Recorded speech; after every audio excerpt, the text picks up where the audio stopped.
అధ్యాయాన్ని ఈరోజు మనం ధ్యానించబోతా ఉన్నాం. మొదటిగా మనము ప్రతి వారము చదువుకునేటువంటి వచనం మరొకసారి వారం కూడా చదువుకుందాం. ప్రకటన గ్రంథం మొదటి అధ్యాయము 3వ వచనం అలాగే 7వ వచనాన్ని కలిసి చదువుకుందాం. ప్రకటన గ్రంథం మొదటి అధ్యాయము 3వ వచనాన్ని అలాగే 7వ వచనాన్ని. సమయము సమీపించినది కనుక ఈ ప్రవచన వాక్యములు చదువువాడును వాటిని విని ఇందులో వ్రాయబడిన సంగతులను గైకొను వారును ధన్యులు. 7వ వచనం. ఇదిగో ఆయన మేఘారూఢుడై వచ్చుచున్నాడు, ప్రతి నేత్రము ఆయనను చూచును, ఆయనను పొడిచిన వారును చూచెదరు, భూజనులందరూ ఆయనను చూచి రొమ్ము కొట్టుకుందరు. ఆమె రాస్తూ వచ్చారు. ఈ విధంగా ప్రారంభమైన ఈ ప్రకటన గ్రంథం ఈరోజు మనము ఈ ప్రకటన గ్రంథం 20వ వచనాన్ని మనం చదువుకుంటాం. 20వ అధ్యాయాన్ని మనం చదువుకోబోతా ఉన్నాం. గత వారము 19వ అధ్యాయాన్ని మనం చదువుకున్నాం. ఈ 19వ అధ్యాయము ఎంతమంది కూర్చుందో వాళ్ళందరూ దేవుని స్తోత్రం చెప్పండి. హల్లెలూయా. గత వారం మనం నేర్చుకున్నటువంటి విషయాల్లో ప్రాథమికమైన విషయం ఏంటంటే యేసు ప్రభు వారు పరలోకాన్ని విడిచి లోకానికి దిగి రావడం. ఆ విషయాలు మనము 11వ వచనంలో చూసాం. 19-11లో పరలోకము తెరవబడి ఉంటా చూచితిని, అప్పుడు అదిగో తెల్లటి గుర్రం ఒకటి కనబడెను, దాని మీద కూర్చున్నవాడు నమ్మకమైన వాడు, సత్యవంతుడని నామము గలవాడు, ఆయన నీతిని బట్టి విమర్శ చేయించి యుద్ధము జరిగించుచున్నాడు. ఆయన నేత్రములు అగ్ని జ్వాలల వంటివి, శిరస్సు మీద అనేక కిరీటములుండెను, రాయబడిన ఒక నామము ఆయనకు కలదు, అది ఆయనకే గాని మరి ఎవరికి తెలియదు. రక్తములో ముంచబడిన వస్త్రం ఆయన ధరించుకుని ఉండెను, దేవుని వాక్యం అనే నామము ఆయనకు పెట్టబడి ఉన్నది. పరలోకమందున్న సేనలు శుభ్రమైన తెల్లని నారబట్లు ధరించుకుని తెల్లటి గుర్రములు ఎక్కి ఆయనను వెంబడించుచుండరి అనే విషయాలు మనం చూసాం. యేసు ప్రభు వారు తెల్లటి గుర్రం మీద ఆయన ఈ లోకానికి పరలోకాన్ని విడిచి లోకానికి దిగి రావడం మనం గత వారం చూసాం. ఆయనతో పాటు వెనకాల కొన్ని సేనలు అనగా కొన్ని గుంపులు, పరిశుద్ధుల గుంపు, ఎత్తబడిన వారి గుంపు, దేవుని బిడ్డలైనటువంటి కొన్ని గుంపులన్నీ కూడా, హతసాక్షుల గుంపు, శిష్యుల గుంపు, ఈ గుంపులన్నీ తెల్లటి గుర్రాలపై యేసు ప్రభు వారితో కలిసి ఈ లోకానికి దిగి రావడం మనం చూస్తాము. యేసు ప్రభు వారు అపోస్తలుల కార్యాల మొదటి అధ్యాయంలో ఆయన ఆరోహణమైన తర్వాత శిష్యులు ఆ కొండ మీద నుంచి యేసు ప్రభు వారిని చూస్తున్నప్పుడు దేవదూతలు అన్నమాట, గలిలయ మనుషులారా, మీరెందుకు కలవరపడుచున్నారు? మీరు ఏ విధంగా అయితే ఈ మనిషి కుమారుడు పైకి వెళ్ళడం మీరు చూసారో అదే విధంగా ఆయన మళ్ళీ తిరిగి రాబోతున్నాడు అని చెప్పారు. ఆ సన్నివేశాన్ని గత వారం మనం చూసాం. 19వ అధ్యాయంలో యేసు ప్రభు దిగి రావడం, సాతాను హర్మగద్దరు అనేటువంటి చోటుకు మరి ఈ లోకంలో హెచ్చించుకునే వారందరినీ, అధికారులందరినీ, రాజులందరినీ పోగు చేసి దేవుడితోనే యుద్ధం చేయడానికి ప్రయత్నం చేయడం, దేవుడి నోటి నుంచి వచ్చిన వాడిగల ఖడ్గము ద్వారా ఆ సైన్యాన్ని దేవుడు జయించిన తర్వాత ఆకాశ పక్షులన్నీ వచ్చి వారి మాంసాన్ని తినటం గత వారం మనం నేర్చుకున్నటువంటి విషయం. ఈ వారం 20వ అధ్యాయం అంతా కూడా పునరుద్ధానం అనేటువంటి ఒక మాట చుట్టూ అనేకమైన వచనాలు కనపడతా ఉంటాయి. పునరుద్ధానం అనేటువంటి మాటను కేంద్రంగా తీసుకుని ఈ 20వ అధ్యాయాన్ని మనం చదువుకుంటే అనేక విషయాలు ఈరోజు మనం తెలుసుకోబోతా ఉన్నాం. చూడండి, 20వ అధ్యాయం మొట్టమొదటి వచనాన్ని మనం ఏదైనా చదువుతున్నాం. మరియు పెద్ద సంఖ్యలను చేతపట్టుకుని అగాధము యొక్క తాళపు చెవి గల ఒక దేవదూత పరలోకము నుండి దిగి వచ్చుట చూచితిని అని అన్నాడు.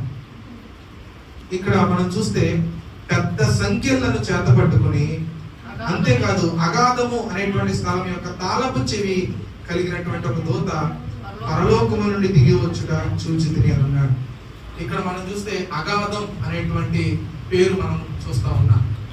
పాతాళ లోకము అనేటువంటిది ఒక లోకం. ఈ భూలోకం ఏ విధంగా ఉందో పాతాళ లోకము లేదా మృతుల లోకము అని ఒక లోకం పిలువబడుతూ ఉంది. ఆ లోకంలో ఉండే 4 భాగాలు జాగ్రత్తగా గమనించాలి. ఈ పాతాళ లోకం లేదా మృతుల లోకం 4 భాగాలు. అంటే చనిపోయిన వారు లేదా ఈ పాతాళం 4 భాగాలుగా, మృతుల లోకం 4 భాగాలు. ఈ మృతుల లోకాన్ని మనం షియోల్ అని పిలుస్తూ ఉంటాం. ఈ మృతుల లోకంలో మొట్టమొదటి భాగం పేరేమో పాతాళం, రెండో భాగం పేరేమో చెర, మూడో భాగం అగాధం, నాలుగో భాగం బిలం. ఈ 4 భాగాలు కలిగింది మృతుల లోకం. పాతాళం అనేది పాపము చేసిన వారు యొక్క ఆత్మలు ఉంచబడేటువంటి స్థలం, దాన్ని మనం పాతాళం అని పిలుస్తాం. చెర అనేది పరిశుద్ధులందరి ఆత్మలు నివసించేటువంటి స్థలం, మార్చరి. పరిశుద్ధుల యొక్క ఆత్మలన్నీ ఏమో చెరలో ఉంటాయి, పాపం చేసిన వారి ఆత్మలన్నీ ఏమో పాతాళంలో ఉంటాయి. అక్కడ వారెక్కడికి ఇక్కడ వారెక్కడికి వెళ్ళకుండా మధ్యలో పెద్ద అగాధం ఉందని రాయబడింది. అగాధంలో ఎవరుంటారంటే సాతాను నివసించేటువంటి స్థలం. కాబట్టి ఈ విషయాలు గమనించాలి. సాతాను ప్రస్తుతం ఎక్కడ ఉన్నాడు? అగాధంలో ఉన్నాడా? లేడు. సాతాను ప్రస్తుతం ఇదే లోకంలో తిరుగుతూ ఉన్నాడు. తన సైన్యాన్ని లోకంలో అనేక ఆత్మల ద్వారా మనుషుల హృదయాల్లోనికి పంపిస్తూ ఉన్నాడు. మనుషుల పాపంలోనికి మనుషులు ఆకర్షిస్తూ ఉన్నాడు. మనుషుల్ని పూర్తిగా తన వైపు లాక్కోవడానికి సాతాను ఇదే లోకంలో అదృశ్యంగా పనిచేస్తూ ఉన్నాడు. అందుకే మీరు పోరాడున్నది శరీర సంబంధులతో కాదు. మీరు అనుకుంటున్నారు నా శత్రువు పక్కింట్లో ఉన్నాడు, నా శత్రువు ఎదురింట్లో ఉన్నాడు, నా శత్రువు ఇలా ఉన్నాడు, అక్కడ ఉన్నాడు, ఇక్కడ ఉన్నాడు అంట. మన మనుషులు కాదు. మనం పోరాడేది ఎవరితో తెలుసా? మనం పోరాడేది శరీర సంబంధులతో కాదు, ఈ వాయుమండల అధిపతితో, ఈ లోకంలో సాతాను శక్తులతో మీరు పోరాడుచున్నారని ఎఫెసీయులకు రాసిన పత్రికలో పౌలు రాస్తూ వచ్చాడు. కాబట్టి అటువంటి సాతాను ఇప్పుడు ఇదే లోకంలో ఉన్నాడు. అయితే సాతాను కోసం ఏమో అగాధం, చనిపోయినటువంటి పాపుల కోసం పాతాళం, పరిశుద్ధుల కోసము చెర. కింద ఒక స్థలం ఉంది, అది బిలం. అది పాపం చేసిన దేవదూతలు, అనగా సాతాను తన సైన్యంగా మార్చుకున్నటువంటి కొన్ని దూతలన్నీ కూడా ఈ బిలంలో ఉంచబడి ఉన్నాయి. ఇది మృతుల లోకం యొక్క వివరణ. యేసు ప్రభు మరణించిన తర్వాత, ఆయన వెళ్ళిన తర్వాత ఏది కూడా చెరవదు. ఆయన పరిశుద్ధుల గుంపులకు వెళ్ళాలి కాబట్టి మృతుల లోకానికి వెళ్ళాడు. అప్పుడు ఆ చెర కాస్త పరదేశిగా మారిపోయింది. ఆ చెరను తీసుకుని వెళ్ళి, చెరగా తీసుకుని వెళ్ళి పరలోకంలో ఒక స్థలంగా పెట్టాడు. దాన్ని మనం పరదేశం అంటాం.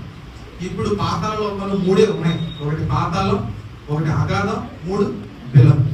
చెరను పరదేశిగా మార్చి పరలోకంలో చేసినటువంటి వ్యక్తి మహనీయుడు మన ప్రభు అయిన యేసు ప్రభు.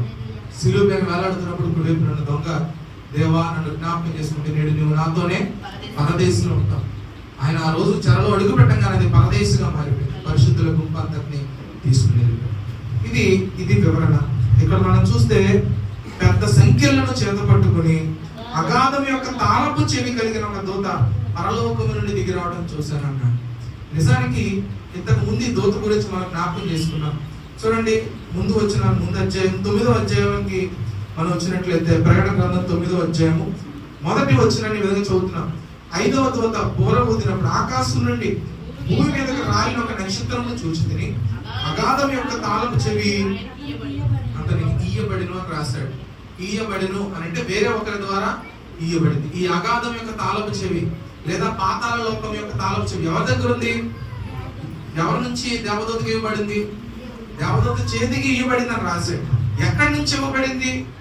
ఈ తాళపు చెవులు ఎవరి దగ్గర ఉన్నాయి తెలియాలంటే ప్రకటన గ్రంథం 1వ అధ్యాయం 18వ వచనాన్ని ఒకసారి చదువుదాం. చూడండి, ప్రకటన గ్రంథం 1వ అధ్యాయం 18. నేను మొదటి వాడును, కడపటి వాడును, జీవించి వాడును, మృతుడనైతిని గాని ఇదిగో యుగయుగములు సజీవుడనై ఉన్నాను.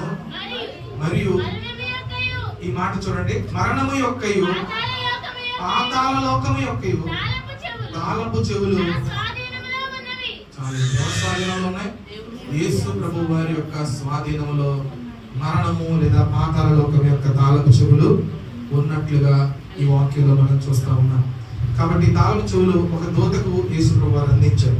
అప్పుడు ఆ దూత ఆ తాళపు చెవులు తీసుకుని పరలోకం నుండి కిందకి దిగి రావడం యోహాను చూశాడని మొదటి వచనంలో రాస్తూ వచ్చారు. ఇప్పుడు మొదటి వచనం చదువుదాం, అర్థమవుతుంది.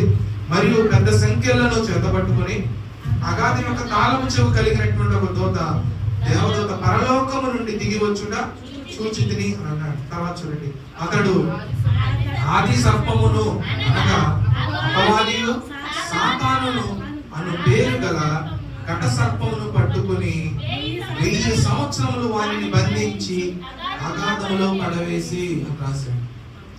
ఇక్కడ మనం చూస్తా ఉంటే ఆది సర్పము లేదా ఘట సర్పము అని పిలువబడే సాతాను అని రాశాడు. సాతానికి ఒక పేరు పెట్టబడింది, అది ఆది సర్పము. ఆది సర్పం అని ఎందుకు రాస్తారంటే ఆదిలో సర్పము రూపంలో ఆదాము హవ్వను శోధించినటువంటి సాతాను అని రాశారు. సాతాను యొక్క త్రిత్వంలో ముగ్గురు ఉన్నారు. దేవుని యొక్క త్రిత్వంలో తండ్రి, కుమార, పరిశుద్ధాత్ముడు ఏ విధంగా మనం చదువుకున్నామో అలాగే సాతాను త్రిత్వంలో ఒకడు ఘట సర్పం అనే సాతాను, 2 క్రూర మృగము అనేటువంటి క్రీస్తు విరోధి, 3వది అబద్ధ ప్రవక్త. ఇలా ముగ్గురు సాతాను త్రిత్వం. అబద్ధ ప్రవక్త, క్రీస్తు విరోధి ఇద్దరు ఎక్కడ ఉన్నారండి? అగ్నిగుండంలో పడవేయబడ్డారు. అప్పటికి ఇప్పుడు ఒకే ఒక్క అతను మిగిలాడు. ప్రాథమికంగా ఇద్దరిని ముందుకు నడిపిస్తుంది ఈ లోకాన్ని మోసం చేసేటువంటి సాతాను అనే ఘట సర్పం ఒక అతను మిగిలి ఉన్నాడు. ఆ సాతానుని దేవుడు ఏం చేశాడంట? ఈ పాత్ర లోకంలో బంధించడానికి దేవదూతకు అనుమతించాడు.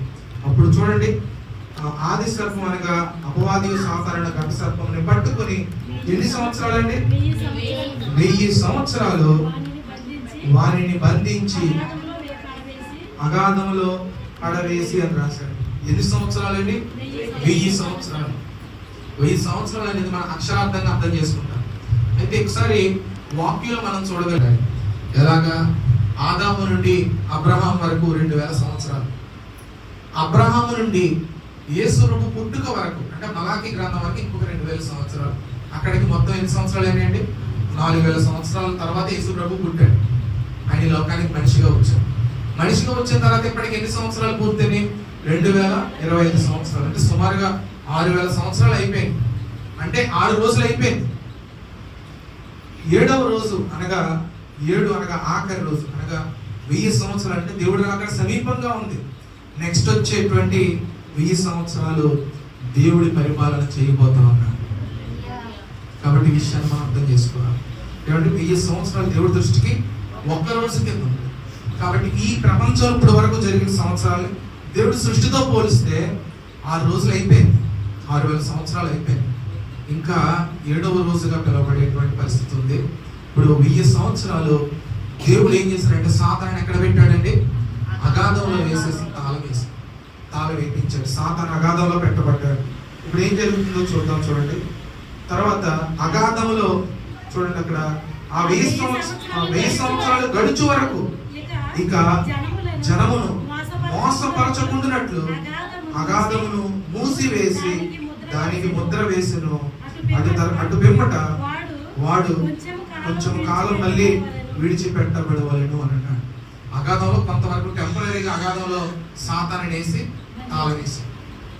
ఇప్పుడు సాతాను యొక్క పతనాన్ని ఒకసారి మనం చూద్దాం. 2వ వచనంలో ఇక్కడ మనం చూస్తే ఘట సర్పమును పట్టుకొని 1000 సంవత్సరాలు వారిని బంధించి అగాధములో అని రాసి ఏమని రాశారండి? పడవేసి అని రాశారు. సాతాను పడిపోవటం అంచెలంచెలుగా సాతాను పతనాన్ని ఒకసారి మనం పరిశీలన చేద్దాం. మొదటి పతనం ఎక్కడ స్టార్ట్ అయ్యింది చూద్దాం. చూడండి, యెషయా గ్రంథం 14వ అధ్యాయము. మనము చాలా మంచి మంచి విషయాలు ఈరోజు మనం నేర్చుకోబోతున్నాం. యెషయా గ్రంథం 14వ అధ్యాయము చూద్దాం. చూడండి, పరిశీలన చేద్దాం. యెషయా గ్రంథం 14వ అధ్యాయం 12వ వచనం ఈ మాట చూస్తాం. తేజో నక్షత్రమా, వేకువ చుక్క, నీ వెట్లు ఆకాశము నుండి పడితివి, జనములను పడగొట్టిన నీవు నేల మట్టులకు ఎట్లు నరకబడితివి.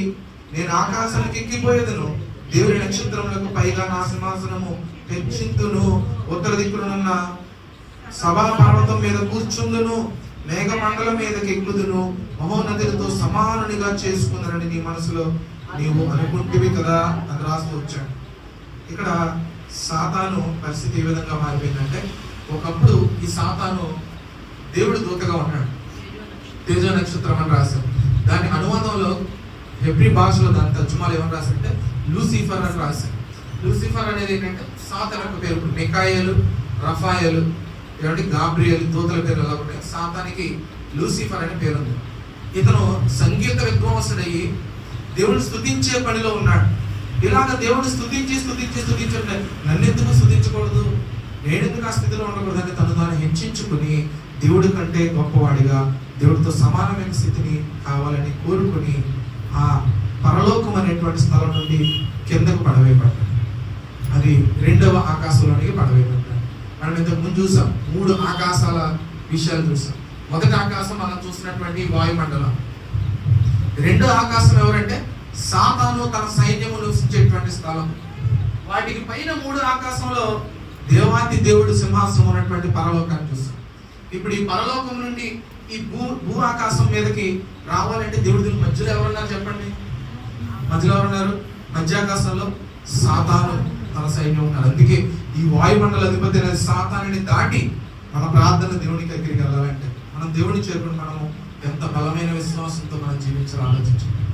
3వ ఆకాశమైన పరలోకములో ఉన్నటువంటి సాతాను ఎక్కడికి పడద్రోయబడ్డాడు? మధ్యాకాశంలోనికి, అనగా 2వ ఆకాశంలోనికి పడద్రోయబడినట్లుగా మనం చూస్తాం. ఇది మొదటి పతనం, సాతాను పడగొట్టబడటం మనం చూస్తాం. ఏమండి, ఇక్కడ మనం ఈ మాట మనం చదువుకున్నాం. 12వ వచనంలో మనము ఏమని చదివాము? 12వ వచనం 14, 12లో పడిపోవటం అనేటువంటి మాట ఇక్కడ మనం చదివాం. ఏమంటే, నీవెట్లు ఆకాశం నుండి పడితివి అని రాశాడు. పరలోకం నుండి మధ్యాకాశానికి పడినటువంటి మొదటి పతనం. 2వ పతనం చూద్దాం, చూడండి. ప్రకటన గ్రంథం 12వ అధ్యాయం 9వ వచనం ఈ విధంగా చదువుతున్నాం. ప్రకటన గ్రంథం 12వ అధ్యాయము 9వ వచనాన్ని చూద్దాం, చూడండి. కాగా సర్వలోకమును మోసపుచ్చుచు అపవాది అనియు సాతాను అని పేరు కలిగిన మహాఘట సర్పము చూడండి పడద్రోయబడిను. ఎక్కడ? అది భూమి మీద పడద్రోయబడిను. చాలండి. 2వ పతనం ఎక్కడికి? మొదటి పతనం ఎక్కడ పడిందో చెప్పండి. సాతాను ఎక్కడ పడ్డాడు? పరలోకం నుండి మధ్యాకాశానికి పడినటువంటి సాతాను ఈ 2వ ఆకాశం నుండి ఈసారి ఎక్కడ పడద్రోయబడ్డాడు? భూమి మీదకి ప్రత్యక్షంగా మన మధ్యలోకి పడద్రోయబడ్డాడు. ఈ పడద్రోయబడిన సాతాను 2వ పతనాన్ని చూసాం. ఇప్పుడు ఈ రోజు మనం 3వ పతనాన్ని చూడబోతున్నాం. ఈ రోజు 20వ అధ్యాయంలో 3వసారి ఎక్కడ పడ్డాడండి? చూడండి, 3వసారి మనం 2వ వచనంలో అపవాదియు సాతాను ఘట సర్పమును పట్టుకొని 1000 సంవత్సరములు అతన్ని బంధించి ఎక్కడ పడవేసి?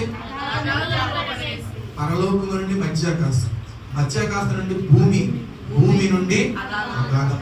ఈ విధాలుగా సాతాను దేవుడి దగ్గర ఉండే స్థితి నుండి ఎక్కడికి పడద్రోయబడ్డాడు? అగాధము దాకా పడద్రోయబడ్డాడు. ఎందుకు? దీని అంతటికి కారణం ఏంటి? హెచ్చించుకునే గుణం. సాతాను యొక్క పాపమనికి ప్రథమ కారణం ఏంటి తెలుసా? హెచ్చించుకునే. ఈ లోకంలో మనుషులందరినీ మభ్యపెట్టేటువంటి సాతాను, విపరీతమైన సాతానుగా పిలువబడి అపవాదిగా పిలువబడి వాడి యొక్క ప్రథమ లక్ష్యం ఏంటి తెలుసా? హెచ్చించుకునేది. దేవుడితో సమానంగా హెచ్చించుకుని ఎన్ని విధాలుగా అతను కిందకి పడద్రోయబడ్డాడు, ఎక్కడి నుంచి ఏ స్థాయికి దిగిపోయాడు ఆలోచించాడు. అందుకే దేవుడు అన్నాడు, తనను తాను తగ్గించుకునేవాడు తనను తాను హెచ్చించుకునేవాడు అంచెలంచెలుగా తగ్గించుకున్నాడు. ఈ లోకంలో మనం దేన్ని చూసి హెచ్చించుకుంటున్నాం? నీ ఉద్యోగాన్ని చూసి హెచ్చించుకుంటున్నావా? నీకున్న డబ్బులు చూసి హెచ్చించుకుంటున్నావా? నీకున్న ఇంటిని చూసి హెచ్చించుకుంటున్నావా? నీ బంధువులను చూసి హెచ్చించుకుంటున్నావా? నీ వెనకాల ఉన్న మనుషులు బలగాన్ని చూసి హెచ్చించుకుంటున్నావా? అయితే దేవుడు చెప్తున్నాడు, తనను తాను హెచ్చించుకునేవాడు తగ్గించబడతాడని చెప్తున్నాడు. సాతాను తన గుణము ఈ లోపల మనం చూసే వ్యసనాలు లాంటి వ్యసనాలు కాదు. మందు, సిగరెట్, రకరకాల వ్యసనాలు కాదు. ఈ వ్యసనాలు కంటే అత్యంత ప్రమాదకరమైనటువంటి వ్యసనం ఏంటి తెలుసా? హెచ్చించుకునేటువంటి గుణం. గర్వం సాతానుని పాతాళ లోకంలో అగాధంలో పడవేసినట్లుగా మనం చూస్తున్నాం. కొంతకాలము ఈ సాతాను అదే అగాధంలో ఉంచబడాలని మొదటి 3 వచనాల పారాగ్రాఫ్లు మనం చూస్తున్నాం. ఇది మొదటి 3 వచనాల సారాంశం. మొదటి 3 వచనాలు ఏం రాయబడి ఉంది చూడండి. సాతాను యొక్క పతనం గురించి రాయబడింది. సాతానుని బంధించిన విషయాల గురించి మొదటి పారాగ్రాఫ్ అనగా మొదటి 3 వచనాల్లో ఇక్కడ రాయబడింది.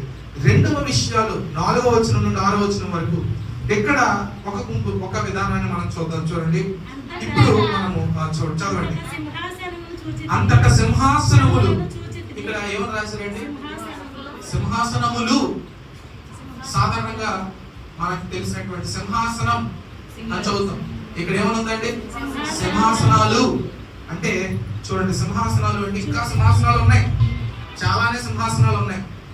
ఏంటి ఆ సింహాసనాలు? చూడండి, మనము చూద్దాం. వాటి మీద ఆసీనులై ఉండు వారికి విమర్శ చేయుటకు అధికారం ఇయ్యబడెను. చాలండి. ఇక్కడ కొంతమంది కూర్చున్నారు. ఎక్కడ? సింహాసనాల మీద. ఈ లోకంలో తగ్గించుకున్నవారు, ఈ లోకంలో మిక్కిలి దీనంగా బ్రతికినటువంటి వారు, ఈ లోపల ఏమీ లేని వారుగా ఎంచబడినటువంటి వారు, వారందరూ పరలోకంలో ఎక్కడ కూర్చున్నారండి? సింహాసనాలు మీద కూర్చున్నారు. చూడండి, ఎంత గొప్ప వాక్యాన్ని దేవుడు తన బిడ్డలకు అనుగ్రహించాడు. మనం ఆలోచించాలి. ఆ సింహాసనం మీద కూర్చున్న వారు ఏం చేస్తున్నారండి? వారు ఏం చేస్తున్నారో చూడండి. చూడండి వారు ఏం చేస్తున్నారు. ఆ సింహాసనం మీద కూర్చున్న వారు అని అంటే విమర్శ చేయుటకు వారికి అధికారం ఇవ్వబడును. విమర్శ చేయటువంటి తీర్పు తీర్చే అధికారాన్ని దేవుడు వారికి అనుగ్రహించాడు. ఈ లోకంలో చాలా మంది తొందరపడి తీర్పు తీరుస్తూ ఉంటారు. దేవుడు అన్నాడు, మీరు తీర్పు తీర్చకండి, తీర్పు తీర్చే పని ఎవరిది? దేవుడిది అన్నాడు. అయితే ఇప్పుడు తన బిడ్డలందరికీ తీర్పు తీర్చే అధికారాన్ని ఇచ్చి సింహాసనాల పైన దేవుడి పక్కన కుర్చీలేసి కూర్చోబెట్టినటువంటి పరిస్థితిని మనం చూస్తా ఉన్నాం. ఏమండి, మీరు చూడండి, విమర్శ చేయడానికి అధికారం ఉంది. మీరు ఏ విధంగా విమర్శ చేస్తున్నారు చూడండి. ఈ విషయాల గురించి యేసు ప్రభు వారి స్వయంగా చెప్పినటువంటి మాట మనం చూద్దాం. తీర్పు తీర్చేవారు ఎవరు తీర్పు తీరుస్తారు? చూడండి, మొదటిగా దానియేలు గ్రంథాన్ని మనం చూద్దాం. దానియేలు గ్రంథం 7వ అధ్యాయము 22వ వచనాన్ని విధంగా చదువుకుందాం. దానియేలు గ్రంథం 7వ అధ్యాయము 22వ వచనాన్ని. దానియేలు 7:22లో కాగా ఆ మహావృద్ధుడు వచ్చి మహోన్నతిని పరిశుద్ధుల విషయంలో తీర్పు తీర్చు వరకు అలాగూ జరుగును గాని. చూడండి, మాట చదువుదాం. సమయం వచ్చినప్పుడు ఆ పరిశుద్ధులు రాజ్యమును ఏలుదురని సంగతిని నేను గ్రహించి తిని చాలు. ఎవరి సమయం వచ్చినప్పుడు ఎవరు రాజ్యం వెళ్తారు? సింహాసనం మీద ఎవరు కూర్చునేవారు? ఎవరండి? ఇక్కడ ఎవరి పేరు రాశారు చూడండి. పరిశుద్ధులు. పరిశుద్ధులు అంటే పాపం అంటకుండా బ్రతికేటువంటి వారు, పరిశుద్ధంగా జీవించేవారు, పాప మలినాన్ని తన శరీరానికి అంటకుండా కాపాడుకునేటువంటి వారు. కాబట్టి పరిశుద్ధంగా జీవించేటువంటి బిడ్డల గురించి రాస్తూ వచ్చారు. రాజ్యం ఏలేటువంటి అధికారం ఎవరికి ఉంటుందో తెలుసా? పరిశుద్ధంగా జీవించేవారు. పాపంలో బ్రతికేవారు దేవుడితో సమానంగా మరి సింహాసనం మీద కూర్చునే అవకాశం లేదు. దేవుడితో కలిసి రాజ్యం ఏలి తీర్పు తీర్చే అధికారము మొదటిగా పరిశుద్ధులకు ఉంటుంది. ఇంకా ఎవరికి ఉంటుంది? చూడండి, కీర్తన గ్రంథం. నేను ఒక 4 పేర్లు చెప్తాను, 4 జాబితాలు చెప్తాను. చూడండి, మొదటిది పరిశుద్ధులు, రెండవదిగా కీర్తన 49వ కీర్తన 14వ వచనాన్ని విధంగా చదువుకున్నాం. 49వ కీర్తన 14వ వచనం. ఇంకెవరు రాజ్యం వెళ్తారో చూడండి. వారు పాతాళములో మందగా కూర్చోబడుదురు, మరణం వారికి కాపరి అయి ఉండును. ఇక్కడ చూద్దాం, చూడండి ఈ మాట చూద్దాం. ఉదయమున యథార్థవంతులు వారిని ఏలుదురు, వారి స్వరూపము నివాసము లేని పాతాళంలో క్షేమైపోవును. పాపం చేసిన వారందరూ పాతాళంలో ఉంటారు. పాపం చేసిన వారందరికీ, పాతాళ లోకంలో నుంచి వచ్చిన వారందరికీ తీర్పు తీర్చే అధికారం, ఏలేటువంటి అధికారం ఎవరికి ఉంటుందండి? ఇక్కడ ఎవరి పేరు రాశారు? 14వ వచనంలో ఉదయమున యథార్థవంతులు అని రాశారు. యథార్థవంతులు అంటే ఎవరు చెప్పండి? యథార్థవంతులు అంటే అర్థం ఏంటంటే మనసులో బయటకి ఒకే విధంగా ఉండేవారు. దాన్ని యథార్థత అంటారు. యథార్థత అంటే ఏంటంటే లోపల బయట ఒకేలా ఉండేవారు. మనుషుల యొక్క విధానాలు మనసులో ఒక ఆలోచన నుండి బయటికి నవ్వుతా కనిపిస్తూ ఉంటారు. మనసులో ద్వేషాన్ని పెట్టుకుని బయటికి చక్కగా కనిపిస్తుంటారు. ఒకసారి తడిగుడ్డతో గొంతు కోసాడు అంటారు. తడిగుడ్డతో గొంతు కోయటం అంటే ఏంటంటే తడిగుడ్డతో మనల్ని ఓదార్చినట్టు, సేద తీరుస్తున్నట్టు ఉంటారు. తడిగుడ్డ కట్టిన తర్వాత ఏం చేస్తారు? గొంతు కోస్తారు. ఏమండి అంటే ఇక్కడ మనం చూస్తున్నాం యథార్థత అంటే ఏంటంటే మనసులో కల్మషం ఉండదు, బయట కూడా కల్మషం లేని మనస్తత్వంతో బ్రతుకుతుంది. కాబట్టి లోపల బయట ఒకే విధంగా బ్రతికే వారిని మనం యథార్థవంతులు పిలుస్తాం. అటువంటి వారు కూడా ఏం చేస్తారు? ఏలుతారు అన్నాడు. అంటే సింహాసనం దగ్గర కూర్చొని ఏలేటువంటి స్థితిలో ఉంటారు. ఇంకా ఏలేటువంటి వారు, ఇంకా సింహాసనం పైన కూర్చునే అధికారం ఇంకెవరికి ఉందో. మూడవదిగా చూడండి, యేసు ప్రభువే చెప్పినటువంటి మాట మత్తయి సువార్త 19వ అధ్యాయం 28వ వచనంలో. మత్తయి సువార్త 19వ అధ్యాయం 28వ వచనాన్ని ఈ విధంగా చదువుతున్నాం. మత్తయి సువార్త 19:28. యేసు వారితో ఇట్లనెను, ప్రపంచ పునర్జనమందు మనుష్య కుమారుడు తన మహిమ గల సింహాసనం మీద ఆసీనుడై ఉండినప్పుడు నన్ను వెంబడించిన మీరును 12 సింహాసనముల మీద ఆసీనులై ఇశ్రాయేలు యొక్క 12 గోత్రముల వారికి ఏం చేస్తారు? తీర్పు తీర్చే అధికారం ఎవరికి ఇవ్వబడింది? చూడండి, ఇక్కడ రాయబడింది 28వ వచనంలో, సింహాసనం మీద ఆసీనుడై ఉండినప్పుడు నన్ను వెంబడించిన మీరు అని అన్నాడు. యేసు ప్రభువుని వెంబడించే వారు. వెంబడించడం అంటే ఏంటంటే యేసుప్రభు ఏ విధంగా జీవించాడో ఆ విధంగా జీవించాడు. యేసుప్రభు యొక్క వ్యక్తిత్వాన్ని అనుకరించడం, యేసుప్రభు ఏ విధంగా ప్రేమించాడో, యేసుప్రభు వారు ఏ విధంగా క్షమించారో, ఈ విధమైన యేసుప్రభు గుణ లక్షణాలన్నింటినీ కూడా అనుకరించేవారిని, వెంబడించేవారంట. ఆయన శిష్యరికం చేసేవారు, ఆయన క్యారెక్టర్ని ప్రతిబింబించేవారు. కాబట్టి వీరిని వెంబడించేవారంట. కాబట్టి మూడవదిగా వెంబడించేవారు కూడా సింహాసనం దగ్గర ఏలేటువంటి స్థితిలో ఉంటారనేటువంటి మాట అక్కడ రాయబడింది. అలాగే లూకా సువార్త 22వ అధ్యాయం, లూకా సువార్త 22వ అధ్యాయము 30వ వచనాన్ని మనం చదువుకుందాం. చూడండి, నా తండ్రి నాకు రాజ్యం నియమించినట్టుగా నా రాజ్యములో నా బల్ల యొద్ద అన్నపానములు పుచ్చుకొని సింహాసనం మీద కూర్చుండి ఇశ్రాయేలు 12 గోత్రముల వారికి మీరు తీర్పు తీర్చుటకై నేనును మీకు రాజ్యమును నియమించుచున్నాను అని అన్నాడు. ఇక్కడ యేసు ప్రభు వారు ఇక్కడ ఒక గుంపులు చెప్తా ఉన్నాడు. ఏమని చెప్తున్నాడంటే, నాతో కూడా నా సింహాసనం మీద మీరు కూర్చుండి ఇశ్రాయేలు 12 గోత్రముల వారికి తీర్పు తీర్చుటకై నేను మీకు రాజ్యమును నియమించుచున్నాను అన్నాడు. ఈ మాటకు ముందు 24వ వచనం నుంచి కూడా మనం తర్వాత చదువుకుంటే అక్కడ ఏం రాయబడిందంటే, తగ్గించుకోవాలి, సహించాలి, శ్రమలో ఓర్పు కలిగి ఉండాలి. ఈ విషయాలు సారాంశంగా చెప్తా ఉన్నాడు. ఇప్పుడు 4 విషయాలు మనం చూసాం. మొదటి విషయము ఏం చెప్తా ఉందంటే, మొదటి విషయము ఎవరు తీర్పు తీరుస్తారంటే పరిశుద్ధులు. రెండవదిగా ఎవరు తీర్పు తీరుస్తారంటే యథార్థవంతులు. మూడవదిగా ఎవరు తీర్పు తీరుస్తారంటే ఆయన వెంబడించేటువంటి వారు, శిష్యరికం చేసేవారు. 4 శ్రమను సహిస్తూ ఓర్చుకునే ఓర్పు కలిగినటువంటి. ఈ లోకంలో మనకు ఓర్పు ఉండదు. చిన్న సమస్య రాగానే దేవుడి మీద చిరాకు, దేవుడి మీద కోపం, దేవుడి మీద వైరాగ్యం, ఈ విధమైనవన్నీ కలుగుతూ ఉంటాయి మానవుడిగా. మన విషయంలో దేవుడికి ఎంత ఒప్పుకుందో ఆలోచించండి. ఎన్నిసార్లు మనం తీర్మానం చేసి ఎన్నిసార్లు చెదిరిపోయాం, ఎన్నిసార్లు పడిపోయాం, ఎన్నిసార్లు దేవుడికి మనము నమ్మక ద్రోహం చేస్తాం ఆలోచించండి. కాబట్టి ఒక్కసారి కూడా మనం యథార్థంగా దేవుడి దగ్గర ప్రవర్తించిన వారము, మందిరంలో ఉన్న భక్తి, ఇంటికాడ ఉన్న భక్తి, బంధువుల దగ్గర ఉన్న భక్తి, వ్యాపారుల దగ్గర ఉన్న భక్తి, ఉద్యోగం దగ్గర ఉన్న భక్తి, ఆలోచించే మన భక్తి మనుషుల దగ్గరికి వెళ్ళినప్పుడు ఎలా మారిపోతుందో మనం పరిశీలన చేసుకోవాల్సిన వాళ్ళు. ఇక్కడ వాక్యంలో మనం చూస్తున్నాం, ఇక్కడ 4వ వచనంలో సింహాసనాలు చూసాడంట. అంటే చాలా సింహాసనాలు ఉన్నాయి యేసు ప్రభు సింహాసనంతో పాటు. అక్కడ ఎంతో మంది ఆసీనులై ఉన్నారు, అంటే కూర్చుని ఉన్నారు. వారందరికీ విమర్శ చేయుటకు అధికారం ఇవ్వబడింది అని అన్నాడు. ఎవరెవరికి అధికారం ఇచ్చారో మనము 4 భాగాలుగా మనం చూస్తాం. తర్వాత చూడండి, మరియు క్రూర మృగానికి కానీ దాని ప్రతిమకైనను నమస్కారము చేయక తమ నొసలయందు కానీ చేతులయందు కానీ దాని ముద్ర వేయించుకొనని వారిని యేసు విషయమై తామిచ్చిన సాక్ష్యం నిమిత్తము, దేవుని వాక్యం నిమిత్తము శిరచ్ఛేదనము చేయబడిన వారి ఆత్మలను చూచితిని అని అన్నాడు. ఎవరండి వీరు? ఇటువంటి ప్రజలు అంటే యేసు ప్రభు కోసం హతసాక్షులు అయిపోయినటువంటి వారు, యేసు ప్రభు కోసం తమ ప్రాణాలని లెక్క చేయనటువంటి వారు. వీరందరూ ఎక్కడ కూర్చున్నారు?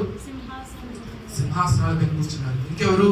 క్రూర ప్రభు యొక్క ప్రతిమకు పెద్ద విగ్రహం చేయించి ఈ విగ్రహానికి నమస్కారం పెట్టకపోతే మీకు బియ్యం కాదు కదా, కానీ మంచినీళ్ళు కూడా దొరకవని అన్నాడు 2వ రాకడ సమయంలో.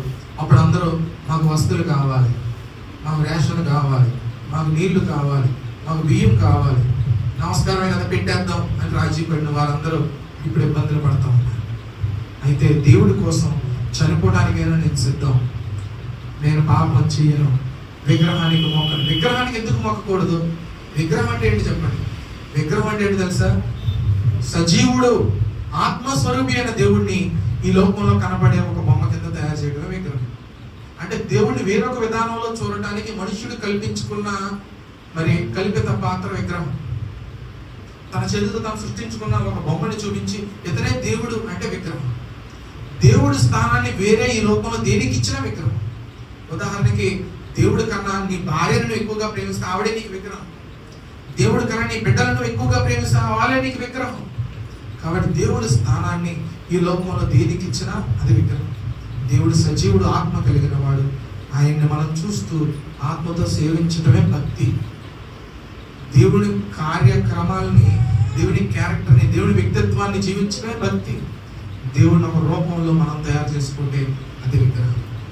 కాబట్టి ఒక ప్రతిమ విగ్రహం చేయించి మొక్కమంటే అందరూ మొక్కేశారు వస్తువుల కోసం. కొంతమంది మొక్కలేదు. మొక్కని కొంతమందిని సాతాను మనుషులు వచ్చి చంపేశారు. కొంతమంది మరణించబడ్డారు, కొంతమంది శిరఛేదనం చేయబడ్డారు, కొంతమంది హస్తాక్షులు అయ్యారు. అటువంటి వారందరూ ఈ లోకంలో భయంకరమైన మరణాన్ని అనుభవించిన వారందరూ ఎక్కడ ఉన్నారో తెలుసా? దేవుని సింహాసనం దగ్గర వారి ఆయనతో కలిసి సింహాసనాల మీద కూర్చొని తీర్పు తీర్చే స్థితిలో దేవుడు వారికి ఆధిక్యతని అనుగ్రహించారు. చూడండి ఎంత గొప్ప భాగ్యమో. 5వ వచనంలో ఆ 1000 సంవత్సరాలు గడుచు వరకు కడమ మృతులు బ్రతుకలేదు, ఇది మొదటి పునరుద్ధానము అని రాశారు. ఈ మాట చాలా జాగ్రత్తగా గమనించాలి. ఏమండి, ఏమని రాశారు చూడండి. ఇది ఈ 1000 సంవత్సరాలు గడిచే వరకు కడమ మృతులు బ్రతకలేదు. ఈ 1000 సంవత్సరాలు ఏం జరుగుతుంది? పరిపాలన జరుగుతుంది. ఎవరు పరిపాలిస్తున్నారు? యేసు ప్రభుతో పాటు ఎవరండి పరిపాలించేది? సింహాసనం మీద కూర్చున్నటువంటి భక్తులు, పరిశుద్ధులు, యథార్థవంతులు, ఆయన వెంబడించిన వారు, లోపల శ్రమలు అనిపించిన వారు అందరూ యేసు ప్రభుతో సింహాసనం మీద కూర్చొని పరిపాలన చేస్తా ఉన్నారు, తీర్పు తీరుస్తున్నారు, ఇనపదండం పట్టుకొని రాజ్యం వెళుతూ ఉన్నారు. ఎంత గొప్ప భాగ్యం ఇచ్చాడు. ఈ 1000 సంవత్సరాలు సాతానికి అధికారము లేదు. సాతాను అగాధంలో బంధించబడ్డాడు. ఇక ఏ మనిషిని మోసం చేయడానికి సాతానికి అధికారం లేదు. ఈ 1000 సంవత్సరాలు దేవుని ప్రజల పరిపాలన కింద ఈ లోకము నడుస్తూ ఉంది. ఈ 1000 ఏళ్ల పరిపాలనలో జరిగిన పరిస్థితి చూడండి. ఈ 1000 ఏళ్ల గడుచు వరకు కడమ మృతులు బతుకలేదు అని రాశారు. అంటే కొంతమంది గుంపు బ్రతికారు, కొంతమంది కడమ మృతులు అంటే అర్థం ఏంటంటే కొంతమంది బ్రతికింపబడ్డారు, కొంతమంది ఇంకా అదే స్థితిలో ఉన్నారని రాశాడు. ఇది మొదటి పునరుద్ధానం అని రాశాడు. అంటే మొదటి పునరుద్ధానం అని రాశాడంటే అర్థం ఏంటి? రెండో పునరుద్ధానం కూడా ఉందనే కదా. ఒకసారి ఈ విషయాలు ఇంతకు ముందు బైబిల్ ఎప్పుడైనా చెప్పబడినాయా? ఒకసారి పరిశీలన చేద్దాం. చూడండి, యేసు ప్రభు వారు స్వయంగా ఆయనే చెప్పినటువంటి మాట చూద్దాం. అంతకు ముందు ఇదే మాటని దానియేలు గ్రంథంలో పరిశీలన చేద్దాం. దానియేలు గ్రంథం 12వ అధ్యాయం. దానియేలు గ్రంథం 12వ అధ్యాయము. దానియేలు గ్రంథం 12వ అధ్యాయము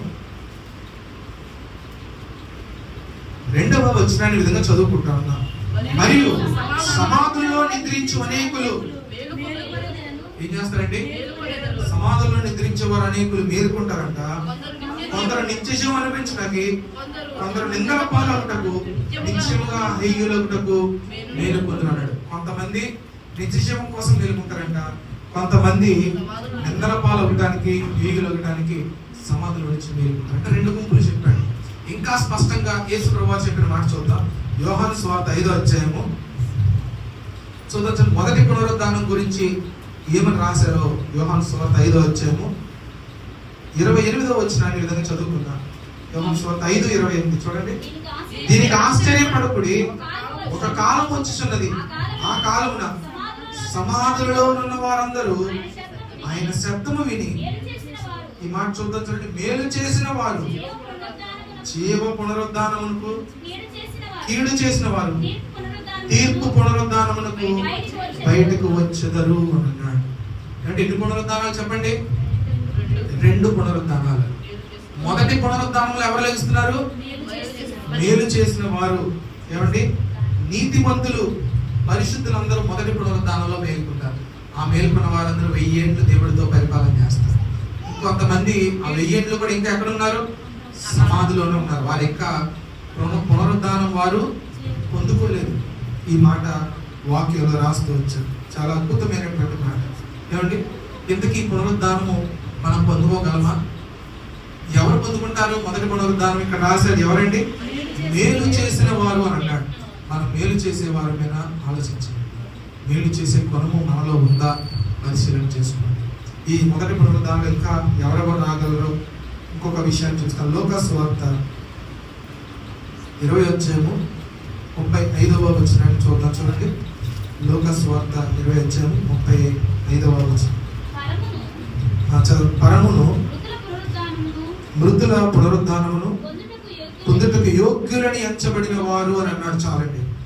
ఇక్కడ మృతుల పునరుద్ధానం పొందుటకు యోగ్యులైన వారు, యోగ్యుడు అని దేవుని చేత ఎంచబడినటువంటి వారు. మీరు ఒక గుంపు పరిశుద్ధంగా జీవించి దేవుడి చేత యోగ్యుడిగా సాక్ష్యం పొందినటువంటి వారు, మీరు కూడా మొదటి పునరుద్ధానంలో పాలువారు అవుతారు. ఇంకా కొంతమందిని చూద్దాం. చూడండి, అదే లూకా సువార్త 14వ అధ్యాయము 14వ వచనాన్ని కూడా ఈ విధంగా చదువుతారు.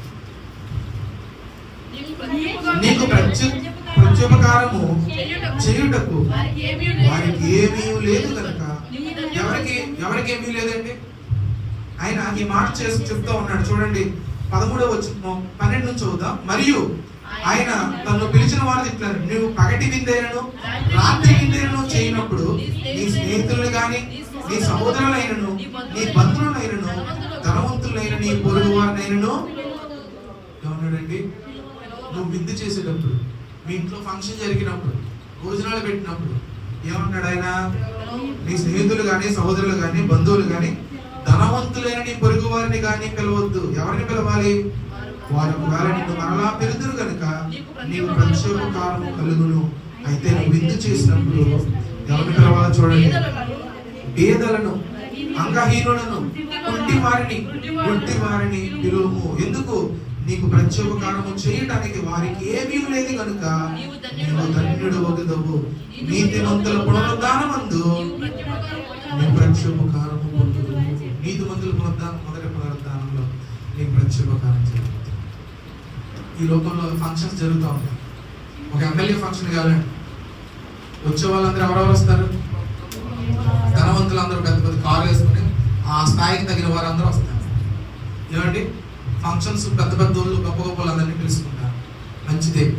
అయితే ఇక్కడ తిరిగి వాళ్ళు నిన్ను వారి ఫంక్షన్ పిలుస్తారు. నువ్వు పెడతావు, వారు పెడతారు. అయితే ఇక్కడ వాక్యం చెప్తుంది, నువ్వు ఏదైనా ఫంక్షన్ పెడితే పేదలను, గ్రుడ్డి వారిని, అంగహీనులను పిలువు. ఎందుకంటే వారు తిరిగి నిన్ను పిలవలేరు. ఒకవేళ నువ్వు వారికి పెట్టిన దానికి ఎదురు నీకు వారు ఏమి చెయ్యలేరు. కాబట్టి నువ్వు ఏది ఆశించకుండా వారికి పెట్టిన దానికి ప్రతిఫలము నీతిమంతుల పునరుద్ధానం, అంటే మొదటి పునరుద్ధానంలో నీకు అనుగ్రహిస్తానని ప్రభు చెప్పారు. చూడండి ఎంత గొప్ప భాగ్యం. చాలా మంది లోకంలో ఎదురు వారి నుంచి ఏమైనా వస్తుందంటేనే పెడతారు. చాలా మంది కట్నాలు పెడతా ఉంటారు. ఏమండి? వాళ్ళు ఏం పెట్టారో చూసుకొని వీళ్ళు అది పెడతారు. కానీ అక్కడి నుంచి ఏమొచ్చిందో చూసి వీళ్ళు అక్కడికి వారికి పెడతారు. ఈరోజు ఎవరైనా పెడతంటే ముందు భయపడుతున్నారు. ఎందుకు? మళ్ళీ ఎదురు అది పెట్టాలి కాబట్టి. ఎవరైనా ఉంగరం పెట్టారనుకోండి, ఉంగరం పెట్టగానే ఇదివరకు చాలా సంతోషించేవారు. ఉంగరం పెడతారు. ఈ రోజులు ఉంగరం పెడతాంటే భయం వేస్తుంది చాలా మంది. ఎదురు మళ్ళీ ఏళ్ళు రేపు మాకు మళ్ళీ ఉంగరం పెడతారు. ఏమండి? ఈ లోకంలో ఉన్న పరిస్థితులు అలాంటి. ప్రభు చెప్పి మాట చూడండి, నువ్వు ఏదైనా ఫంక్షన్ పెట్టినప్పుడు, ఏదైనా గొప్ప విందు చేసేటప్పుడు, నీ భోజనం పెట్టేటప్పుడు ఎవరికి పెట్టు? పేదవారికి పెట్టు, పేదలకు పెట్టు, అంగహీనులకు పెట్టు, గుడ్డి వారికి పెట్టు. ఎదురు నిన్ను పిలవలేని, నీకు ఎదురు పెట్టలేని వారికి నువ్వు పెడితే వారి తరపున నీకు ప్రత్యుపకారం నేను ఎప్పుడు చేస్తాను? నీతిమంతుల పునరుద్ధానంలో నేను నీకు కలుగు చేస్తాను. హల్లెలూయా. ఇది ఉపకారం. కాబట్టి ఈ విషయాలు మనం చూస్తాం. మొదటిగా మేలు చేస్తే మేలు చేయు వారందరూ కూడా ఈ మొదటి పునరుద్ధానాల పాలువారు అవుతారు. 2, దేవుడి చేత యోగ్యులుగా ఎంచబడిన వారందరూ కూడా దేవుడి పునరుద్ధానంలో ఎంటర్ అవుతారు. 3 మనం చూసాం, వేదనను కనికరించే వారందరూ కూడా మొదటి పునరుద్ధానానికి యోగ్యులు అవుతారు. ఇంకొక మాట కూడా చూపిస్తాను చూడండి. ఇంకొక విషయాలు హెబ్రీయులకు రాసిన పత్రిక 11వ అధ్యాయం. హెబ్రీయులకు రాసిన పత్రిక 11వ అధ్యాయం 35వ వచనం చూద్దాం చూడండి. హెబ్రీయులకు రాసిన పత్రిక 11వ అధ్యాయం 35వ వచనాన్ని విధంగా చదువుకుంటాం. చదవండి. స్త్రీలు మృతులైన తమ వారిని పునరుద్ధానము వలన మరలా పొందిరి. కొందరైతే మరి శ్రేష్టమైన పునరుద్ధానము పొందగోరి విడుదల పొందనలక యాతన పెట్టబడింది అని మనం చూసాం. ఇక్కడ ఈ పైన విషయాలన్నీ మనం చూస్తే ఇక్కడ ఎందుకు 36వ వచనంలో మరికొందరు తిరస్కారములను, కొరడా దెబ్బలను, బంధకములను, ఖైదులను అనుభవించిరి, రాళ్ళతో కట్టబడి రంపములతో కోయబడిరి అనే విషయాలు అంటే ఖడ్గముతో చంపబడి, ఇలాంటివన్నీ అనుభవించిన వారందరూ కూడా ఎక్కడ కనిపిస్తారు? 35వ వచనంలో స్త్రీలు మృతులైన తమ వారిని పునరుద్ధానము వలన మరలా, స్త్రీలైన వారు తమ వారిని ఎప్పుడు పొందుకుంటారు, మళ్ళీ ఎప్పుడు చూస్తారు? మొదటి పునరుద్ధానం ఇయ్యట్ల పాలన చూస్తారు. నీ సొంత వారిని కోల్పోయారా, భర్తను కోల్పోయారా, బంధువులు కోల్పోయారా, అమ్మ నాన్నని కోల్పోయారు, వారందరినీ మనం ఎక్కడ చూస్తాం? మొదటి పునరుద్ధానంలో మళ్ళీ తిరిగి వారిని కలుసుకునే అవకాశం. ఇప్పుడు ఈ మొదటి పునరుద్ధానంలో ఎవరు పాల్గొనవుతారంటే, ఇక్కడ మనం చూస్తే రంపములతో పోయబడి క్రీస్తు శ్రమను అనుభవించిన వారందరూ కూడా మొదటి పునరుద్ధానంలో లేపబడతారు. ఎవరి ఈ విషయాన్ని మనం గమనించాలి. ఇంకొక గుంపు, చాలా గుంపులు మనకు మొదటి పునరుద్ధానంలో ఎవరెవరు లేపబడతారో ప్రకటన గ్రంథంలో ఒక మాట చూద్దాం. చూడండి, ప్రకటన గ్రంథం 2వ అధ్యాయము 11వ వచనం. ప్రకటన గ్రంథం 2వ అధ్యాయము, సంఘములతో ఆత్మ చెప్పుచున్న మాట చెవిగలవాడు వినుడు కనుక జయించువాడు రెండవ మరణం వలన ఏ హాని చెందడు. అంటే మొదటి పునరుద్ధానంలో ఇస్తాడని అర్థం. జయించువాడు అంటే ఎవరు? సాతానుని జయించేవాడు, శరీర క్రియలను జయించేవారు. వీళ్ళందరూ మొదటి పునరుద్ధానంలో లేపబడతారు. కాబట్టి ఈ విషయాలు మనకి గమనించాలి. ఇప్పటికి ఎంతమంది చెప్పారండి? ఒకటి, మేలు చేసే వారందరూ మొదటి పునరుద్ధానంలో లేపబడతారు. 2, దేవుడి చేత యోగ్యులుగా ఎంచబడిన వారందరూ మొదటి పునరుద్ధానంలో లేపబడతారు. తర్వాత పేదలను కనికరించి వారికి ప్రత్యుపకారం చేసే వారందరూ మొదటి పునరుద్ధానంలో లేపబడతారు. తర్వాత యేసు ప్రభు కోసం శ్రమలు అనుభవించే వారందరూ మొదటి పునరుద్ధానంలో లేపబడతారు. 5వదిగా పాపాన్ని సాతాన్ని జయించిన వారందరూ మొదటి పునరుద్ధానంలో లేపబడతారు. ఇంకొక గుంపు చూస్తాను చూడండి. ఈ మాట పౌలు భక్తుడు రాసిన ఫిలిప్పీలకు రాసిన పత్రికలో ఈ మాట చూస్తాం. ఫిలిప్పీలకు రాసిన పత్రిక 3వ అధ్యాయము 7వ వచనం ఈ విధంగా చదువుకుందాం. చూడండి, అయినను ఏమేమి నాకు లాభకరముగా ఉన్నవో వాటిని క్రీస్తు నిమిత్తము నష్టముగా ఎంచుకున్నాను. నిశ్చయముగా నా ప్రభువైన యేసుక్రీస్తును గూర్చిన శ్రేష్టమైన జ్ఞానము నిమిత్తమై సమస్తమును నష్టముగా ఎంచుకున్నాను. క్రీస్తును సంపాదించుకుని ధర్మశాస్త్ర మూలమైన నా నీతిని గాక క్రీస్తునందరి విశ్వాస వలనైన నీతి అనగా విశ్వాసమును బట్టి దేవుడు అనుగ్రహించి నీతి గలవాడని ఆయన యందు అగబడి నిమిత్తము ఏ విధము చేతనైనను మృతులలో నుండి నాకు, చూడండి మాట చదువుతున్నా, మృతులలో నుండి నాకు పునరుద్ధానము కలుగవల్లని ఆయన మరణ విషయంలో సమానుభవము గలవాడని ఆయన పునరుద్ధాన బలమును ఎరుగు నిమిత్తము ఆయన శ్రమల్లో పాలువాడిని కూడా ఎట్టిదో ఎరుగు నిమిత్తము సమస్తమును నష్టపరుచుకుని వాటిని పెంటతో సమానముగా ఎంచుకొనిచున్నాను అన్నాడు. ఏంటి మనము ఇక్కడ చూసిన 7వ వచనం నుంచి 11వ వచనం వరకు కూడా 7వ వచనం సమస్తము నాకు ఏదైతే లాభకరంగా ఉన్నావో అవన్నీ కూడా క్రీస్తు నిమిత్తం ఎలా ఎంచుకున్నాను? నష్టముగా ఎంచుకున్నాను అని అన్నాడు. తర్వాత 11వ వచనంలో ఆఖరిగా అంటున్నాడు, సమస్తమును నష్టపరుచుకుని వాటిని పెంటతో సమానంగా ఎంచుకున్నాడు. ఏంటవి? ఈ లోపల కనబడేవి వస్త్రాలు చాలా విలువగా కనపడతాయి. పౌలు దృష్టికి వస్త్రాలు పెంటతో సమానంగా కనపడుతున్నాయి. బంగారం చాలా విలువగా మనకు కనిపిస్తుంది. పౌలు భక్తుడికి అది నష్టంగా కనిపిస్తాం. ఇల్లు మనకు చాలా ఘనంగా కనిపిస్తుంది. ఎవరన్నా ఒక 5-10 కోట్లు కట్టి ఇల్లు కట్టారు అనుకోండి, మన దృష్టికి చాలా గొప్పగా మ్యాన్షన్ లా కనిపిస్తూ ఉంటుంది. కానీ పౌలు భక్తుడి దృష్టికి ఎలా కనిపిస్తున్నాయి? నష్టముగా పెంటతో సమానంగా కనిపిస్తుంది. ఈ లోకంలో కనపడేవన్నీ ఆకర్షణలన్నింటినీ, ఈ లోకంలో ఉన్న గొప్ప వాటిని అన్నింటినీ పెంటతో సమానంగా ఎంచుకున్నటువంటి పౌలు భక్తుడు ఎందుకు అలా చేశాడు అని మనం అడిగితే 11వ వచనం చెప్తున్నాడు, నాకు పునరుద్ధానము కలుగవలెనని, మృతులలో నుండి పునరుద్ధానము కలుగవలెనని రాసి. కాబట్టి మొదటి పునరుద్ధానం అంటే మృతుల నుండి మొదటిసారిగా లేపబడే పరిస్థితుల్లో ఉండాలని ఈ లోకంలో ఉన్నవన్నింటినీ పౌలు భక్తుడు ఎలా మార్చుకున్నాడు? పెంటతో సమానంగా నష్టముగా ఎంచుకున్నాడు. వీరందరూ కూడా మొదటి పునరుద్ధానంలో పాల్గొంటారు. కాబట్టి ఈరోజు మనం ప్రకటన గ్రంథంలో 2 పారాగ్రాఫ్లు మనం చదువుతాం, 2 భాగాలు చదువు. మొదటి నుండి 6 వచనాలు మనం చదువు. ఈ 6 వచనాల్లో మనం నేర్చుకున్నటువంటి విషయాలు మీకు గుర్తు చేస్తాను చూడండి. మొదటి 3 వచనాల్లో మొదటి భాగంలో మనం ఎవరి గురించి నేర్చుకున్నాం? సాతాను గురించి మనం నేర్చుకున్నాం. సాతాను ఎటువంటి వాడు మనకు తెలుసు. ఇటువంటి సాతానుని దేవుడు ఏం చేశాడు? అగాధంలో బంధించాడు. ఎంతకాలం బంధించాడు? 1000 సంవత్సరాలు బంధించాడు. ఎప్పుడు 1000 సంవత్సరాలు అంటే ఎంతో దూరం లేదు. ఏమండి, నేను ఈ 1000 సంవత్సరాల కాలాన్ని 7 రోజుల వారంగా కోల్చాను. 6 రోజులు గడిచిపోయాక 7వ రోజు విశ్రాంతి తీసుకున్నట్టుగా 6000 సంవత్సరాలు ఇప్పటికే గడిచిపోయినాయి.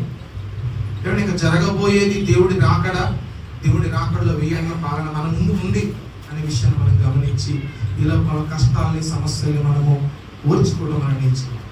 సాతానుని 1000 ఏండ్లు కూడా దేవుడు అగాధంలో వేసి తాళం వేశాడు. ఈ కాలం అంతా కూడా దేవుడు పరిశుద్ధులందరినీ ఏం చేశాడు? సాతానునేమో అగాధంలో పెట్టాడు, పరిశుద్ధులందరినేమో సింహాసనం ఎక్కించాడు. ఈ సింహాసనం మీద కూర్చునే వారు ఎవరు అని మనం చూస్తే, ఈ సింహాసనం మీద కూర్చునే వారిని మనం 4 భాగాలుగా చెప్పాం. 1 పరిశుద్ధులు, 2 యథార్థవంతులు, 3 ఆయన వెంబడించేవారు, 4 శోధనలు సహించేవారు. 4 భాగాలు. వీరందరూ కూడా సింహాసనం మీద కూర్చొని ఏం చేస్తారు? తీర్పు తీరుస్తారు. ఏమండి, సింహాసనం మీద కూర్చొని తీర్పు తీరుస్తారు. తర్వాత మనం చూసాం, మొదటి పునరుద్ధానంలో పాలువారు అయ్యేవారు ఎవరు? వీరు 6. వారు 4, ఇక్కడ 6. ఏలేవారు 4 చెప్పాం. ఏమండి, ఏలేవారు 4 పరిశుద్ధులు, యథార్థవంతులు, వెంబడించేవారు, శ్రమలు సహించేవారు. ఇప్పుడు మొదటి పునరుద్ధానంలో పాలువారు అవ్వాలంటే ఏమేమి గుణాలు ఉండాలి? అవకాశం మేలు చేయువారు మొదటి పునరుద్ధానంలో పాలువారు అవుతారు. దేవుని చేత యోగ్యుడని ఎంచబడేవాడు మొదటి పునరుద్ధానంలో పాలువారు అవుతాడు. పేదలను కనికరించి వారికి ఆతిథ్యం చేయువాడు మొదటి పునరుద్ధానంలో పాలువారు అవుతారు. యేసు ప్రభు కోసం శ్రమలను సహించేవారు మొదటి పునరుద్ధానంలో పాలువారు అవుతారు. యేసు ప్రభు కోసము శోధనలను, శ్రమలను, పాపాలను జయించే వారందరూ కూడా మొదటి పునరుద్ధానంలో ప్రకటన గ్రంథం ప్రకారం పాలువారు అవుతారు. ఆఖరిగా మనం చూస్తాం, ఈ లోకంలో సమస్తాన్ని నష్టంగా ఎంచుకున్న వారందరూ మొదటి పునరుద్ధానంలో వీళ్ళందరినీ దేవుడు మొదటిగా లేపుతాడు సమాధిలో. మనం అనుకుంటాం అందరూ ఈ లోకంలో బ్రతికినంతకాలం బ్రతికి చనిపోతున్నారండి. అయితే వాక్యం చెప్తుంది, చనిపోయిన పరిశుద్ధులందరూ లేపబడతారు. లేపబడటమే కాదు, 1000 ఏండ్లు ఈ లోకాన్ని వారు పరిపాలిస్తూ సింహాసనం పైన ఆసీనులుగా ఉంటారు. అంత గొప్ప భాగ్యాన్ని దేవుడు ఇస్తా ఉన్నాడు. ఎవరు సింహాసనం మీద కూర్చోగలరు? ఈ లోకంలో తగ్గించుకుని యేసు ప్రభు కోసం జీవించేవారు. హెచ్చించుకున్న సాతానే అగాధంలో ఉన్నాడు. తగ్గించుకుని యేసు ప్రభు కోసం బ్రతికినటువంటి విశ్వాస సంఘం అంతా కూడా సింహాసనం మీద కూర్చొని పరిపాలించే స్థితిలో ఉన్నాం. కాబట్టి వాక్యం సెలవిస్తుంది, మనం ఏ గుంపులో ఉన్నాం, ఎటువంటి స్థితిలో ఉన్నాం, మనం హెచ్చించుకుంటున్నామా? గర్వం మనలో ఉందా? అహంకారం మనలో ఉందా? ఈ లోకంలో ఉన్న వాటిని చూసి హెచ్చించుకుంటున్నామా? వాక్యం చెప్తుంది, అలాంటి సాతాను పడతలే పడ్డాడు. అంచెలంచెలుగా అగాధం వరకు వెళ్ళిపోయాడు. కానీ విశ్వాసి అంచెలంచెలుగా దేవునితో కూర్చునే స్థాయి వరకు వెళ్ళాడు. అటువంటి స్థితిని చూసిన పౌలు, స్టెఫను చంపబడటానికి కూడా వెనకాడక దేవుడి కొరకు ముందుకు సాగారు. మనం అటువంటి తీర్మానం తీసుకొని మన హృదయాన్ని, దేవుని కృప మన హృదయానికి దేవుడు అనుగ్రహిస్తున్నప్పుడు మన మారు మనసు పొంది, దేవా నేను పాపిని, నన్ను క్షమించు, నాకంత గొప్ప భాగ్యాన్ని ఇవ్వడానికి నువ్వు ఇష్టపడతా ఉన్నావు. ఈ లోకంలో అల్పమైన బ్రతుకు మాది, ఈ రోజు అందరూ చనిపోయే బ్రతుకులు మాది, ఇదే జీవితం అనుకుని నేను మీకు దూరంగా బ్రతుకుతున్నా. అయితే ఇంతకన్నా భయంకరమైన పరిస్థితులు ప్రపంచంలో రాబోయే కాలంలో మేము చూస్తాం కనుక సమయం ఉండగానే మిమ్మల్ని స్వీకరించి దేవాన్ని ఇచ్చే భాగ్యాన్ని పొందుకునే భాగ్యం నాకు అనుగ్రహించు ప్రభువా, నా పాపాలను క్షమించి ప్రభువా ప్రార్థన చేసుకుంటాను. ఈ మాటలు ప్రభువు మన జీవితాల్లో భద్రపరిచి ఆశీర్వదించుకుంటాం. ప్రార్థన చేసుకుందాం. మిగిలిన విషయాలుగా వచ్చేవారు మనం జ్ఞాపకం చేసుకుందాం, ప్రార్థన చేసుకుంటాం. తల వంచి కళ్ళు మూసుకొని ప్రార్థనకి ఉంటాం.